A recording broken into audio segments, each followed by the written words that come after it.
धेरै साथीहरूले चाहिँ तपाईले भिडियो कहाँबाट एडिट गर्नुहुन्छ, कसरी बनाउनुहुन्छ भनेर धेरै गुनासो आएको भएर मैले यो भिडियो चाहिँ उहाँहरूको लागि बनाउँदैछु विशेष गरेर हैन। तपाईहरुलाई पनि यदि जान्न चाहनुहुन्छ भने यो भिडियो मजाले राम्रोसँग अन्तिमसम्म हेर्नुभयो भने अझ बुझ्नु भएन भने दोहोर्याएर पनि हेर्नुभयो भने मजाले बुझ्नुहुन्छ र अबदेखि यो भिडियो बनाउन तपाई आफै सक्नुहुन्छ है त। मैले चाहिँ विशेष गरेर तीनटा एपहरु युज गर्छु। एउटा चाहिँ एडिट्स भयो हैन, अनि अर्को चाहिँ तपाईको क्यापकट र इन्सर्ट है। तीनटै एपमा काम गर्ने लगभग तरिका एउटै नै हो। त्यसमा पनि म चाहिँ एडिट्स बाट चाहिँ गरेर देखाउँछु है त। किनभने एडिट्समा चाहिँ म्युजिकहरु हामीले एड गर्दाखेरि पनि कपिराइट आउने चान्स एकदम कम हुन्छ के। किनभने एडिट्स चाहिँ मेटाकै एप हो त्यो भएको भएर। ल भिडियो अन्तिमसम्म हेर्नुस् र मन पर्यो भने लाइक कमेन्ट शेयर सबै गरिदिनु है त। ल भिडियो सबभन्दा पहिला मैले एडिट एप खोलेँ हैन। अब हामीले चाहिँ नि एउटा भिडियो पहिले सुट गरेको हुनुपर्छ। भिडियो चाहिँ एउटै फ्रेममा दुईटा पार्ट आउने गरेर दुईजना अट्ने गरेर हामीले हेरेर चाहिँ भिडियो सुट गर्नुपर्छ हैन। मसँग अलरेडी एउटा अघि हालिसकेको भिडियो हो हैन, पहिले हालिसकेको भिडियो म तपाईलाई फेरि गरेर देखाउँछु है त। भिडियो सुट गरिसके पछाडी चाहिँ हामी कहाँ वेस्टेज भागहरु छ नि त्यो फाल्नु पर्ने हुन्छ हैन। भिडियो सेलेक्ट गरे मैले। अब यो भिडियोको चाहिँ हाम्रो वेस्टेज भाग हो नि त यो। यसको लागि चाहिँ हामीले भिडियोमा पहिला टच गर्ने, हाइलाइट आएपछि स्प्लिट भन्ने अप्सन हुन्छ, स्प्लिटमा थिच्ने र पछाडीको भाग डिलिट गरिदिने। याद गर्नुस् है, स्प्लिट चाहिँ भिडियो काट्नको लागि काम गर्छ है। र हाम्रो जस्तो यो फर्स्ट पार्ट भयो, एउटै भिडियोमा सुट गरेको छु मैले। फर्स्ट पार्ट भयो र मैले यहाँ स्प्रे गरिरहेको छ यसरी हैन। स्प्रे गरे यति गरेर यस्तो गरेपछि यो पार्ट सकियो। अब हामीले टक्कै यहाँ मिलाएर यहाँ यसरी यसलाई फेरि स्प्लिट गर्ने हैन। अब यहाँ बीचमा एउटा मैले कपडा सपडा चेन्ज गरेको, यताउति गरेको अलिकति वेस्टेज छ हैन। भिडियो चाहिँ कन्टिन्यू हुनुपर्छ है, एउटै फ्रेममा भयो भने बेटर क्वालिटी आउँछ है। मैले बीचमा कपडा सपडा चेन्ज गरेको, अर्को पार्टको लागि रेडी हुँदै गरेको भिडियो छ हैन। अर्को पार्टको लागि म रेडी भएँ हैन, रेडी भएँ। अब मैले यहाँनिर फेरि स्प्लिट गरेँ हैन। हाम्रो बीचको भाग त वेस्टेज हो नि त, बीचको भाग चाहिँ हामीले डिलिट गरिदिने हैन। अब हामीलाई लास्टमा पनि वेस्टेज होला, जस्तो यहाँभन्दा पछाडिको हाम्रो भाग त वेस्टेज हो नि त हैन। यहाँ फेरि स्प्लिट गर्ने र यसलाई डिलिट गरिदिने। अब हामीलाई चाहिने जति मात्रै पार्ट बाँकी छ। यति भएपछि स्प्लिट गर्ने भने बुझ्नुभयो नि हैन, स्प्लिट गर्ने, काट्ने, फाल्ने। अब हामीलाई चाहिने जति भाग मात्रै बाँकी छ। अब हामीले गर्ने ओभरले है। ओभरले थिचे पछाडि यसलाई पछाडिको भागलाई हामीले हाइलाइट गर्ने र यसलाई चाहिँ ओभरले गर्ने हैन। ओभरले भनेको चाहिँ यहाँनिर देख्नु भएको छ नि ओभरले है। अब एकछिन वेट गरेपछि यो भिडियो चाहिँ माथि जान्छ। कुनैमा तल जान्छ, कुनैमा माथि जान्छ, एप अनुसार अलिकति फरक हुन्छ हैन, तर तरिका एउटै हो। हाम्रो भिडियो चाहिँ माथि गइसकेको छ हैन। अब यसलाई हामीले हातले यो औँलाले ड्रग गरेर मिलाउनु पर्ने हुन्छ, एडजस्ट गर्नु पर्ने हुन्छ हैन। हल्का प्रेस गरेपछि यो यसरी सार्ने, अझै सार्ने। कहाँसम्म सार्ने भनेपछि जस्तो हामीले स्प्रे गर्न सुरु गरेछ नि हैन, स्प्रे गर्न सुरु गरेको भनेको 8 सेकेन्डबाट छ हैन। हो यसलाई यहाँसम्म सार्ने,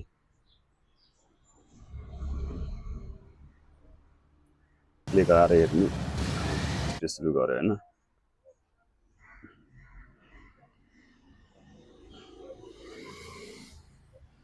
यति एडजस्ट भएछ, पछि पनि एडजस्ट गरेर मिलाउन मिल्छ। अब यति गरिसकेपछि हामीले के गर्ने भनेपछि अब पहिला स्प्लिट गऱ्यौँ, काटेर फाल्यौँ, अब ओभरले गऱ्यौँ। अब बाँकी भनेको मास्क है। अब हामीले गर्ने भनेको मास्क, माथिकोलाई यसरी टच गर्ने, हाइलाइट हुन्छ, हाइलाइट भए पछाडि यहाँ साइडमा सार्ने र यहाँनिर मास्क भनेर लेखेको हुन्छ। मास्कमा पनि 4वटा अप्सन हुन्छ। यो सबैको आफ्नो आफ्नो ठाउँमा आफ्नो आफ्नो काम हुन्छ। र यहाँनिर चाहिँ हामीलाई यो रेक्ट्याङ्गल चाहिँ इजी हुन्छ है। रेक्ट्याङ्गलमा यसरी टच गरे पछाडि यो आयो। अब यसलाई हामीले साइज एडजस्ट गरेर मिलाउने।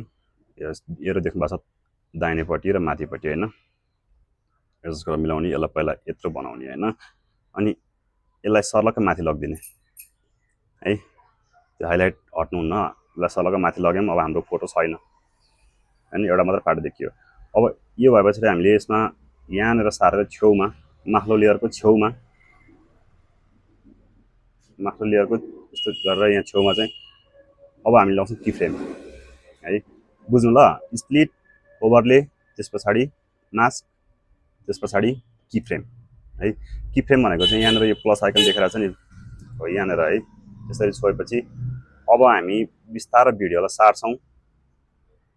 स्प्रे भइरहेछ नि होइन। अनि एकचोटि मास्कमा थिच्नुहोस् होइन। अब बिस्तारै भिडियोलाई सार्छौँ र यसलाई पनि भिडियोसँग बिस्तारै यस्तो गर्छौँ होइन। सुरुमा की फ्रेम भयो, सुरुमा यहाँ भयो, हाम्रो भिडियो देखियो, हाम्रो इमेज देखिया हुन्न र यसलाई हामीले बिस्तारै सार्दै गएपछि यसलाई पनि यो स्प्रे गर्दै तलतिर सार्छौँ नि, त्यो की फ्रेमलाई पनि हामीले बिस्तारै तलतिर सार्ने हो क्या। यो हट्यो भने फेरि यहाँ यसरी थिच्ने र फेरि मास्क खोज्ने है, मास्क खोज्ने। अब यो आउँछ अनि यसलाई हामी बिस्तारै भिडियो यसरी सार्ने, यसलाई तल सार्ने, फेरि भिडियो सार्ने, यसलाई अलिकति तल सार्ने, फेरि अब यो हामीले यसरी सार्छौँ। जतिचोटि त्यो अलिअलि सार्दै जाने होइन। यस्तो लाग्नु पऱ्यो कि हामीले स्प्रे गर्दै जाँदाखेरि यो फोटो आयो मान्छे चाहिँ निक्लिरहेको छ टाइपको लाग्नु पऱ्यो कि। यहाँ पुगेपछि हाम्रो अब यो फ्रेमको साइज सानो छ नि त, यसको माथिल्लोपट्टिको एरोमा थिच्ने होइन र यसलाई यस्तै लामो बनाउने है, यताउति सारेर एडजस्ट गराउने। अनि फेरि अझ तल गयौँ, अलिकति सार्ने, अझ तल गयौँ, फेरि अलिकति सार्ने, अझ तल गयौँ। अब यो हाम्रो फ्रेम सानो भयो, फ्रेममा ठुलो बनाउने, फेरि तल गयौँ, फेरि ठुलो बनाउने, फेरि तल गयौँ, फेरि ठुलो बनाउने र हामी सकेसम्म दुईटै पार्टको चाहिँ जस्तो अर्कोपट्टि हाम्रो पार्टको नि हात चाहिँ नसुकियोस् त्यो हिसाबले मिलाउने होइन। अनि अझै तल गयौँ, अब यसलाई अझै सार्ने यसरी होइन।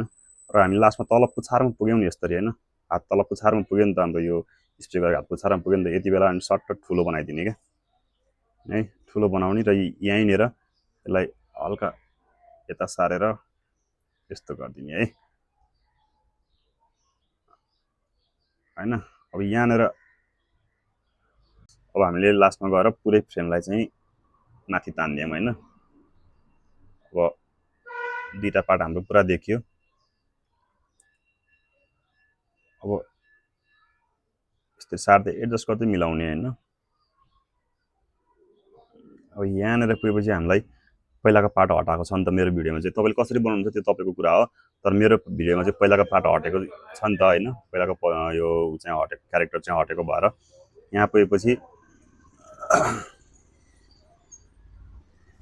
पुगेपछि अब माथिको पार्टलाई फेरि हामी स्प्लिट गर्छौँ र अब यसको मास्क चिन्थ्यो नि, यसको मास्क चाहिँ हामी हटाइदिन्छौँ। मास्क हटाउनु चाहिँ यहाँ नन लेखा छ नि, यसमा गरेर मास्क चाहिँ हटाइदिन्छौँ होइन।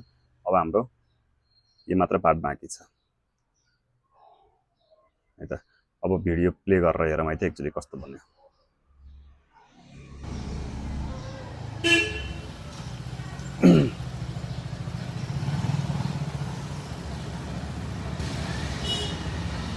एडिटमा तपाईँले जति ध्यान दिनुभयो त्यत्तिकै राम्रो क्वालिटी आउने हो। अब मैले सिकाउनु भन्दा पनि तपाईँले आफै प्र्याक्टिस गरेर गर्नुभयो भने हैन बेटर बन्छ। कति बुझ्नुभयो, के बुझ्नुभयो, बुझ्नु भएन भने दोहोऱ्याएर हेर्नुहोस् र फेरि दोहोऱ्याएर कमेन्ट गर्नुभयो भने म दोहोऱ्याएर अर्को भिडियो पनि बनाउँछु है त। हस्, धन्यवाद।